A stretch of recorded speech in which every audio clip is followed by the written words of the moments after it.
এই প্রবাসীদের এক একটা টাকা এমনি ঘামের মধ্যে ভিজা, ঘামে ভিজা। এই পরিমাণ কষ্টের টাকা, প্রবাসীর টাকা।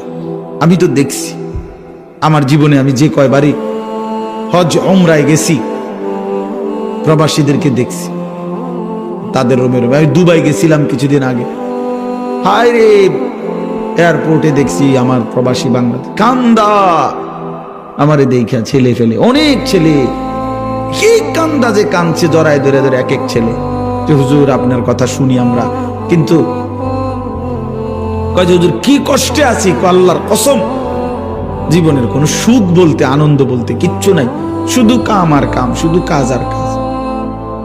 এই শুধু বউ বাচ্চার দিকে চাইয়া, সংসারের দিকে তাকাইয়া বুকে পাথর বাইন্দা পড়ে আছি।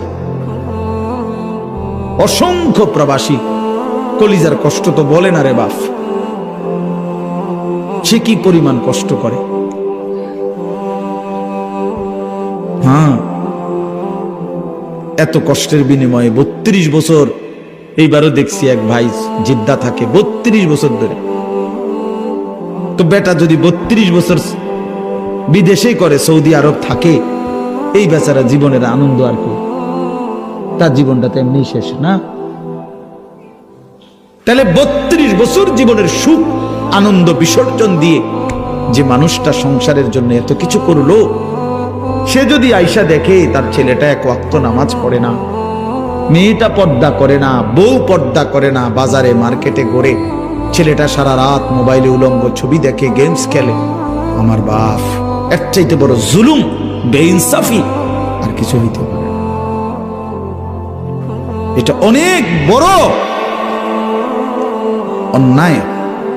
তোমরা ছেলেরা যারা আছো, ভাই বোন, কোন মা বোন যদি প্রবাসীর স্ত্রী মেয়ে শুনে থাকেন আমার কথা, তারাও ভাইবেন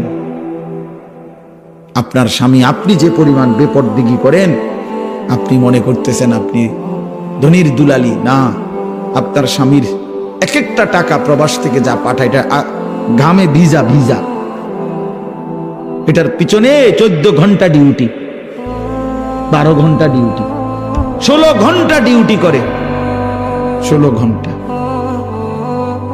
12 ঘন্টা ডিউটি করে।